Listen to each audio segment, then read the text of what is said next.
Hello everyone, this is B-Bell Dan and welcome back to Blender where we are constructing the Enterprise J. Picking up where we left off in the last episode, I have been doing or trying to do some work, off screen, mostly in Photoshop because as you probably remember is in the last episode we started texturing and I was trying to get the saucer section textured, but and even though we somewhat succeeded in doing that, or I somewhat succeeded in doing that, I wasn't all too happy with the way that the windows are looking. In the texture, they looked like they would be sufficient size, but once I put them on the model, they just looked a lot smaller than what I was wanting. I mean, we could take a look at it from, compare the two from here to here, you could see. So I've been working on trying to come up with ways to figure out on how to or a better way and a more efficient way to draw out these windows. And I found a couple of possible solutions, but I'm not 100% positive they're going to work. So right now I went ahead and decided that I was going to hold off on that.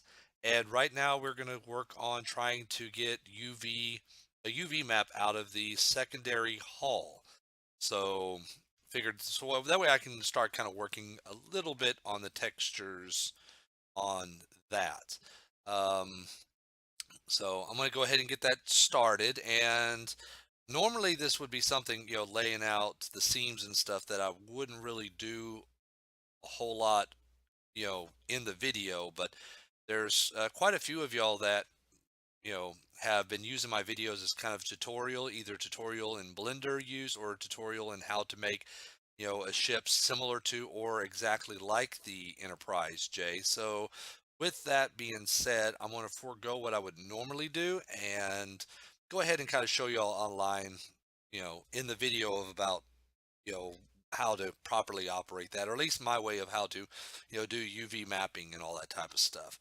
And speaking of those that are watching it for tutorials, I just want to just kind of say, give y'all a big thank you for supporting these videos. I mean, they're for the number of subscribers that I have. I mean, they're getting pretty decent or views, which is actually a lot better views than I was probably ever intended for these things to get. So just want to say thank y'all very much. And I said I hear from some of y'all saying about how y'all really like the videos. They're good tutorials.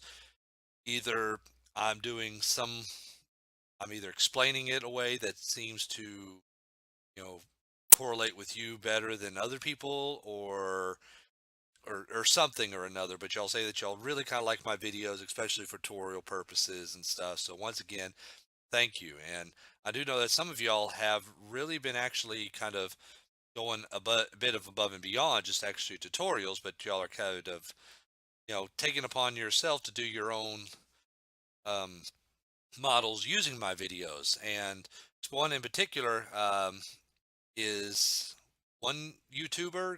His name is Trekkie148, and from what he was telling me and what I've actually seen is that he's actually doing his own Enterprise J. It's from what I've looked at it and seen, and I'll post a link to his video showing off his version 2 in this description, is that he's not doing the Enterprise J that is seen on the screen, or the quote unquote canonized. Let's see, which one of these is it where it has the side? But he's not doing the canonized version of the Enterprise J, where it is, and it should be here, right? Maybe it might take it a little bit. The canonized version of the Enterprise J. How many times I want to say canonized? Of the Enterprise J that was seen on the Zeti Prime and on the Ships of the Line calendar, and he's not exactly even trying to replicate my Enterprise J 100%, but he's kind of taken a little bit of both of those and kind of done his own take on it. So you go by and take a look at see what he did. He even has that model up on a website. I think it's called Shapeways. No, not Shapeways. Oh, I can't think of what the name of it's called. But he has, but you can get in your web browser. You can kind of view the model. So Yeah, so go check out his website. And once again, thank y'all all for watching. But let's go ahead and get on to what we intended on doing. So right now, the texture, going to rendered mode, is a standard gray texture. No bells or whistles added to it.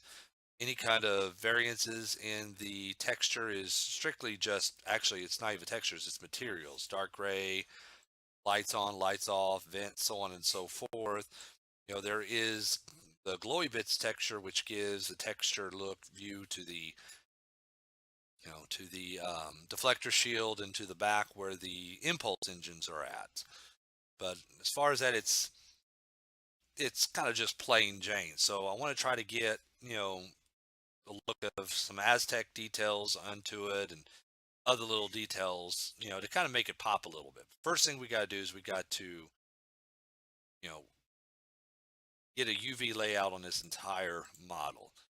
Now, of course, what we could do is let's go into UV mode here. Okay, there it is. I could just go into edit mode and just select A and do a U, and it'll UV map out, and it'll look something like this, which we'll go back to that in a minute. But first thing I want to do is I want to go ahead and remove all of the faces that I don't need. Now I have it to where I've went ahead and selected, like say, all the ones that are signed with the glowy bits texture, which to do that, you just click on that material, click on select, it selects all those materials. And then under this little here, which is the object data, I just give a new vertex group, assign it all to that vertex group, so I can go ahead and deselect and select those as well. And I'm going to go ahead and hide. I also have the vents. Those are selected. I'm going to hide those.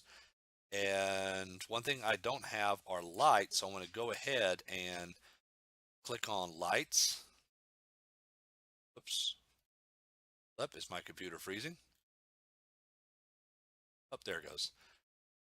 We can zoom in on this. I'm going to go lights, lights on. I'm going to select lights off, select. Now here's a little bit of a trick. Make sure that before you do this, go ahead and go into face mode. If I go into edit mode, so let's do that again. If I go like this, and then this, and then I do a hide, it hides a lot more of the vertices that I want, the faces that I don't want to hide. So make sure that you go into face mode, face select mode, so it only hides the faces. I go like that, and it hides all the faces, so everything is hidden. Actually, let me go ahead and go into here. I'm going to add in a new vertex, and we're going to call this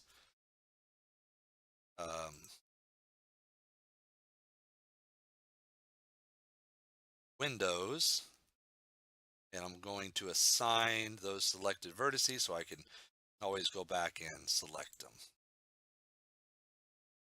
Oh, that's right, because it's a UV group, so it doesn't really work all the time. So, I forgot about that.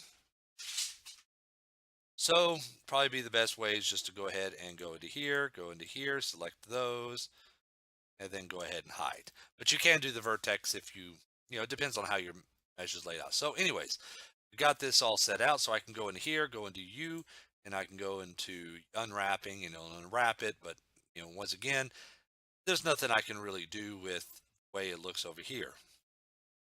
Yeah, there's nothing I can do with any of this here. That is not going to work. Oh, you know what? My cats are going crazy right now.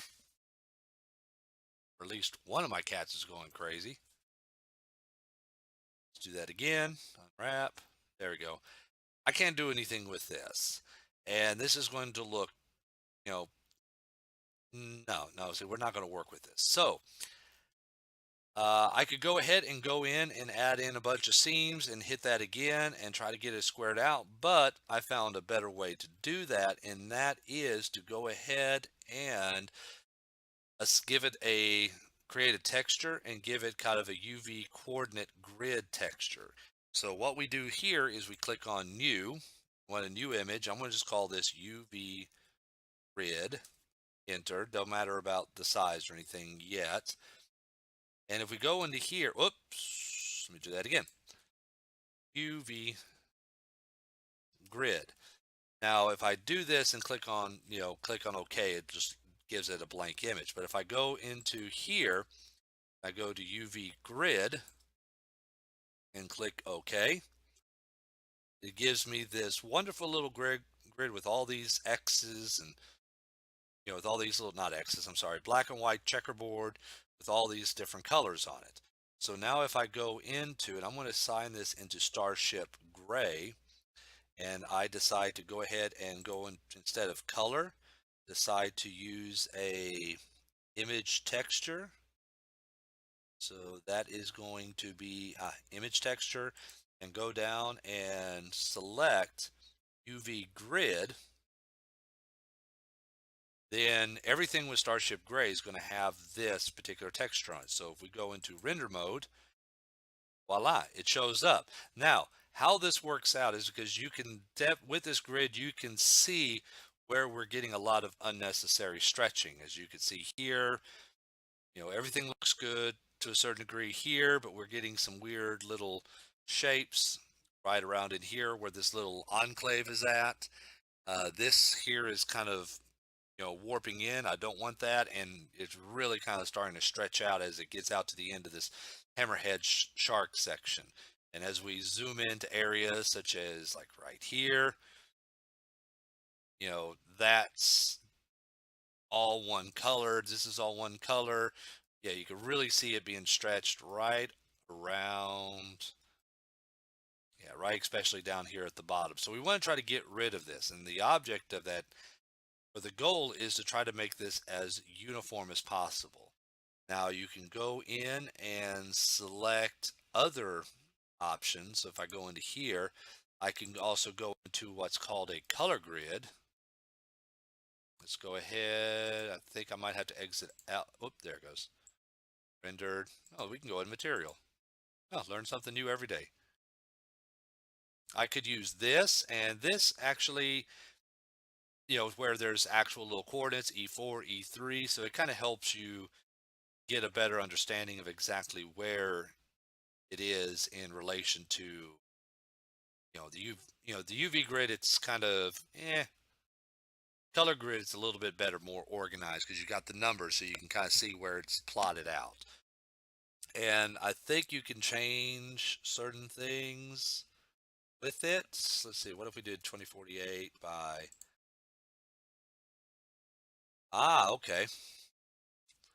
Yeah, so if I go ahead and expand it, as you can see, it even adds more numbers on. Now this I did not know, so we discovered something together. Does it eventually repeat? No, it doesn't. Surprisingly, it doesn't seem to be repeating. So there you go. So this is a way so I can really kind of expand it out, and I can figure out where, using colors and using letters and numbers, figure out where that UV grid is at. So here, once again, I can look at and I can see where we're getting some strange warping. Yeah, you can definitely see it right here. Some strange warping, some stretching. So this kind of helps me, and it's mirrored because it's a mirror modifier. So let's go ahead and get to work on that. Now, most of this stuff I'm going to try to do off screen, because I'm pretty sure you don't want to see me work on trying to get this, UV map planned out, for the next 2 hours on screen. That's going to make kind of a dull little bit of a video. But the summary of it is let's say if I want to go into here, let's go over to here, like this little area, which is the sensor area, where there's like all sensoring area, where there's a bunch of sensors, forward sensors and stuff inside it. I want to try to separate that out. I'm going to go into, let's see, let's go ahead and do this. Let's do that. Actually, let's go ahead and make it to where it's invisible. I'm going to select all the vertices here around this ring, where I could either just click here and hold shift, or I can hold down control and select spots further, and it'll select all the vertices between the last point and first point and the last point that I selected.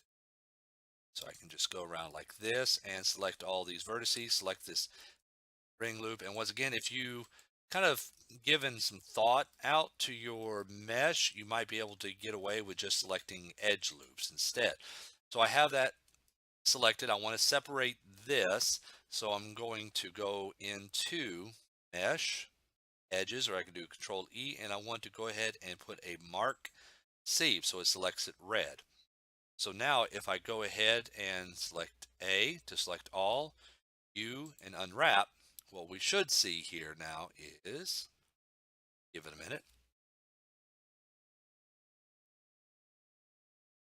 right here, we see that area right there separated from the rest of the mesh only in the UV map. It is still a part of the it's still a part of the mesh. As you can see, the vertices are connected, but the UV is separated. So now I can go ahead and select this. If I do a Control plus in UV edit, you'll select only the UVs that are connected into this little quadrant. It won't select anything else outside of here. And so now I can move this around where I want it and scale it up. So let's say if I want, this is a 20 by 48, 20 by 48 texture, and I want the sensors to have a decent amount of detail. See, I mean, how many squares is this? 1, 2, 3, 4. 1, 2, 3, 4, 6, 7, 9, 10, 11, 12, 13, 14, 15, 16. So that's 16 times 4. That's going to be 16. Okay, my math is terrible right now. 64. So that's 64 squares. So let's say if I want it to be 1 square high, which I can't do the pixels right now, I could scale it up around until I get to where I can see, decent amount of detail inside that area, and there's no stretching and everything. However, if we look at this and we see, wait a minute, that this is rounded right here, we could see it right there. It's kind of rounded. It's misshapen. I don't want that. Well, then we need to go back in and add in some additional seams. So I'm going to go ahead. Think of this like a box. Like you have a box and cut up all the tape or the seams that are holding it together and you unfold it. You could take a box or a cube and then you can see all 6 sides flattened out. So that's kind of what we're wanting to do. So we go through and we mark up all these little edges. Once again, just imagine a box. Imagine a box that you're unfolding and you're wanting to see all 6 sides lay down flat. That's what you've got to kind of, envision as you're doing this. 2, 3, and Control E, mark seam. There we go. So now, if I do this same thing, unwrap, I probably really don't have to select all of that. I can just, for the whole thing. Now if I do that, there it goes. It kind of, it separates it out. Now I can scale it just for the heck, or just for the sake of this. Let's go ahead and, that's close enough. So let's go right there, scale it down a little bit. And this is not going to be the finished spot, but just to kind of get the point across. So we look through here and see that looks much better. The lines are going straight. They're meeting up right there. It doesn't look like there's a whole lot of distortion. I mean, a little bit, because if we look through here, these are curved a bit, but we can go in and easily fix those just by, pressing B in the UV editor to select those, scale X 0, so on and so forth, scale X 0, to kind of straighten all those out a little bit. I don't think Blender has the most, efficient UV, um, UV unwrapper. And I do know that there are, third-party add-ons that we could use that may perform a little bit better. But I haven't had a chance to really kind of toy around with those. I don't know if if all of y'all are using, if y'all are doing any kind of UV unwrapping, whether or not if y'all are using the native one or using a add-on. Oops. Let's see, scale Z. Oh, scale Y 0. And let's see, it seems to be in the one. I'm just trying to, well, yeah, okay. So, yeah, so you can kind of go in and clear it up, and to prevent that from moving around again when you unwrap, you can just select all of these, just do Control plus, and then go to UV, and you can pin that. So that stays right where you want it. So as I go through and I unwrap, if I know this is where I want this to be, and I don't want this to move, if I unwrap anything else, I could just put those pins in there and I can unwrap it and it will stay there. Sometimes though, you just got to be careful. I don't know if it's going to do it here or not, but sometimes it ports textures. Okay, it didn't do it this time, but sometimes the vertice over here will somehow wind up tied in over here and pinned to the same vertex because they share same they seem to share vertice coordinates. So it's kind of weird, and it doesn't happen all the time, but it has happened a few times. So pretty much that's what I'm going to do all throughout this entire ship is try to unwrap it. And I might, and see there's areas here where there's not going to be any textures seen. So I'm definitely going to try to separate those and put those in an area where I kind of tend to consider as kind of the hideaway zone or the throwaway zone or the closet. I've called it several different terms, but it's just a flat blank piece of color, very little texture because it's not going to be seen, but just because it's a part of the mesh, I need to unwrap it. So I just throw it, in a small little corner somewhere, never to be seen again because it's not supposed to be seen. So let me go ahead and jump out and kind of do a little bit more work on that. Once I get the UV coordinates laid out, one or two things. Either I'm going to jump in and show the UV coordinates, or we might be in Photoshop and you'll see the completed UV map, and we'll probably start working on those textures. So I'll be right back. Okay, just wanted to cut back in real quick to kind of show you what I was talking about earlier, on how, if you have it set up properly, you can just go ahead, and it's just a quick little tip. If I want to select this, because I'm trying to separate these areas from the rest of the model for UV texturing, rather than go through here and click this, click this, click this, and just click all the way around, I can just, because I have it laid out the way I modeled it, it's a loop, and through the geometry, it knows that there's a loop there, a complete circle of an edge loop. I can just select two vertices or go into edge mode and select just one edge. Go into Control E and just tell it to select edge loop. And here it goes ahead and selects the whole circumference of the entire bit of that mesh. So then I can just go in and go into Control E and mark seam, and then go through and just separate it, just like separating a box. So just a real quick tip that I saw, and I was talking about earlier, and I wanted to kind of show you what I was talking about. And that kind of goes back into where when y'all are designing your models, try to, put a little bit of forethought into it. Try to keep the edge loops simple. Try to keep it neat and clean. Try not to do a whole lot of just random edits. It'll save you in the long run, especially when you're doing, UV unwrapping. So, all right, so I'll be back.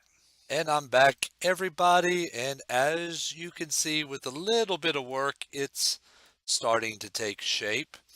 A couple little areas here, but that's actually a separate texture, but it's a lot more uniform.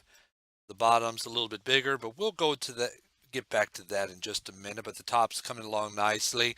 However, though, I bet you some of y'all might have already been thinking that, Daniel, you're making a mistake, and you are right. I completely forgot that it's better to do the UV texturing or UV unwrapping with the mirror modifier actually applied. I mean, you can do it without it being applied, but when it folds it out, it tends to, well, looking at the bottom, perfect example, I can't really explain it, but I could show you. See this curve here on this bottom portion? See how it's curved? That is because it sees this as a lying edge or an underlying edge, outlining edge, and it doesn't recognize that there's a mirror modifier on this, so there's more of a mesh on this side of the model. So it bends it in all these weird and strange little ways. If I was to go ahead and apply the mirror modifier, you'll straighten that all out and it will look remarkably different. So with that being said, since I am not done yet with the modeling, I still got a few little tweaks that I want to do.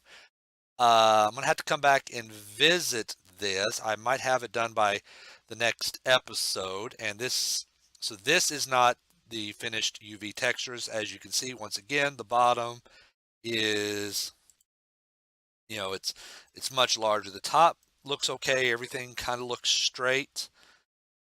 You can see that it's kind of, there is some warping going on there, but once again, that should be fixed if I apply that mirror modifier and then run the UV unwrap again, but the bottom is kind of all wonky. So rather than go through and pin everything, I might as well go ahead and finish the model and pin it. But however, though, I'm not going to leave y'all completely empty-handed. I want to kind of at least show you the idea. If you notice, now instead of just capturing the Blender screen, I'm capturing my entire desktop, because I wanted to go ahead and pull into Photoshop here to show you what I have in mind for how the texturing of the secondary hull and the nacelles and the saucer section is going to look. So let's go ahead and bring this up, and hopefully y'all can see this.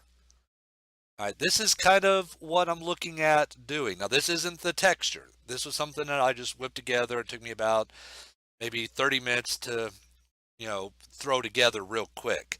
And what we can see what's going on here is that there's three types of textures.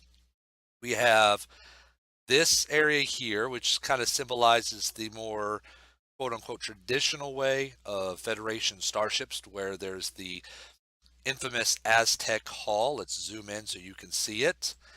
Now, I'm throwing it into the texture once again just so you could get a good look at it, but when you're in Blender, this would be more of a specular map. So light shines off of the panels in a different way. If you look at it straight on with no light, you really shouldn't see those, or barely see the Aztec textures. But anyways, here I have kind of what is a more kind of a standard look. I mean, it's basically hull plating details minus the Aztec, which some of the Federation ships do indeed have. I mean, notably like the Enterprise A, the Aztec was mostly seen on the hull, on the the saucer section, but it wasn't widely seen along the engineering hull. But there was still some little details, for hull plates on it. So that's what this is kind of representing. It's areas where there was no need for the Aztec hull, but there is hull plate. And this is kind of a tentative look of kind of the future of what hull details would look like involving the Federation starships. This is kind of using a mesh and what's the word I'm looking for? Oh darn it, I can't think of what it's called. Not fiberglass. Carbon fiber. Thank you. Carbon fiber. It's more, so it's kind of, with a mesh slash carbon fiber honeycomb type deal.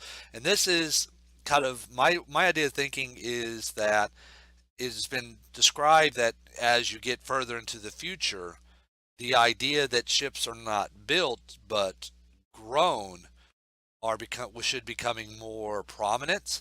And I see the Enterprise J kind of being that type of ship to where it's right on that edge of to where it's not 100% grown, but it's not 100% made. And what I mean by grown, it's kind of it's a material, but the material kind of has a living quality to it to where it can be fabricated through groaning. Think of it like a next step up from 3D printing. So instead of like you can almost 3D print these ships, but with the Enterprise J, because of how big it is, not the whole ship is printed out, but just only parts of it. So you have this traditional, which is kind of reflects the traditional man-made, welded and assembled pieces of the ship. You have this section here, oops, I'm sorry, this section here, which is going to be the kind of the grown slash printed form of the ship. And this section here is kind of actually across in between, because it's supposed to kind of carry in some hull details, but it's supposed to, I want to try to get it to where it'll look a little bit more organic. And this isn't exactly 100% how the finished textures are going to look like. And once again, as you notice, I mean, there's no decals on it, no like Federation pinstripes, no NCC 1701-J or anything on this. So I'm not going to be working on it until I get finished with the UV textures, but this kind of at least gives you the idea. And to finish off this episode, I went ahead and saved that. And if we go into here and I go ahead and put this in, I went ahead and kind of real quickly applied those textures onto this ship. So if we bring everything in, now I didn't apply it to into every single aspect of the ship. As you can see, the secondary hull, oh, it actually kind of applied to the bottom portion of the secondary hull. Wasn't planning on doing that. But anyways, top portion, the nacelle struts haven't been applied, but this is just to give you a real quick, real dirty look at kind of how that would look. And that's it. Let's kind of let this render in real quick. And right here, these little areas is going to have that carbon fiber look. There's the sensor palettes. This little section here is going to be having the Aztec hull plating all the way to the back. It's going to be much smaller, much more compact and less noticeable. It's just, that's the best I was able to do with this. Everything's going to be a lot smaller. Once again, this is just a real quick, real dirty look. The color needs to be a little bit darker. Actually, I'm wanting to get the color to be more halfway between this and this. So a little bit lighter on this gray and a little bit darker on this. Probably put just a little bit more blue into this as well. So I'm going to try to tweak with the colors and try to get the look that I want. Let's see, the carbon. Yeah, there we go. That carbon look is applied. And I might actually expand some of this carbon fiber look into these areas that are supposed to be kind of almost halfway in between, to where it's there, subtle, but not as obvious as these areas. So these areas are always supposed to be a little bit darker. So once again, I've said it probably enough times in this episode, this is not the final look, but at the same time, just to kind of give you an idea of where I plan on going with this. So with that being said, I'm going to go ahead and close off this episode. I promise that by the next episode, I'm going to try to have all the modeling done on this ship, apply the mirror modifier to it, and get that UV mapping laid out so we can actually start working on, oops, I guess I am missing something. What am I missing here? No, it's not that. Not that. Gosh, oh, you know what? I bet you. No, I wasn't doing the wrong one. Okay, where's it at? Bet you it's right. Oh, okay. I am missing something. Where did it go? Well, anyways, I'll have to look for that. Something happened, somewhere. But anyway, so next episode I'll try to have a lot more done by then, and we'll really kind of look at getting this thing completely textured and hopefully kind of released out publicly. And once again, just want to thank y'all for watching this and supporting this and everything. I really appreciate hearing from y'all. And also feel free to check out Trekkie 148's version of the Enterprise J. Once again, link is going to be posted in the description. And if y'all are doing anything, using my tutorials, or you're trying to make your own version of the Enterprise J, I would love to take a look at it too. Yeah, send me a message or a link to your ship or something like that, or some pictures or what have you, and I'll be sure to give you all a shout out. So yeah, with that being all said, this is B Belt Dan. This is the Enterprise J in Blender, and I will see you in the next episode.